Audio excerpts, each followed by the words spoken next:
Before I start, I just want to tell you the protocol that you should use when rolling your skin at home, because I've seen so many people doing tutorials at home, non-professional, non-skincare professionals.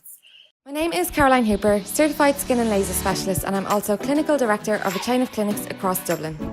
If you're interested in microneedling, check out the link below and get your microneedling ebook, which I've provided for you completely free. Welcome back to another tutorial, and if you're new, please subscribe.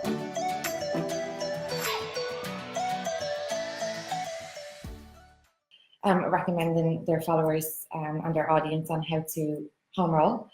So you literally go hell for leather on the face in all types of directions, and that's where you can cause damage, because you can cause a tear in the skin if you drag it across the face. So there is a method that you should use when home rolling, and it's simply do an X and then, do a cross and then do an X on the skin.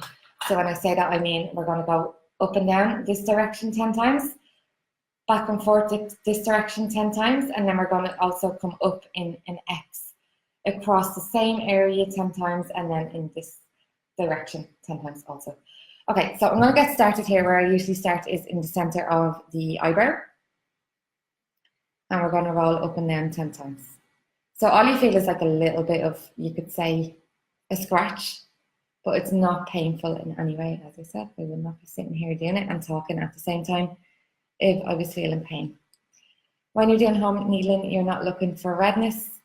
You're not looking to draw blood, you're only looking for redness. And you will know yourself, you'll feel it on the skin if you've done enough, because if it starts to get sore, you want to move off that area. Okay, so if you see this mole here, you need to avoid any moles that you have or any active breakouts, including cold sores. If you have any activity there with cold sore, you can't roll over whatsoever, because you will just spread the infection. So wait until it's completely treated and gone, and then you can, of course,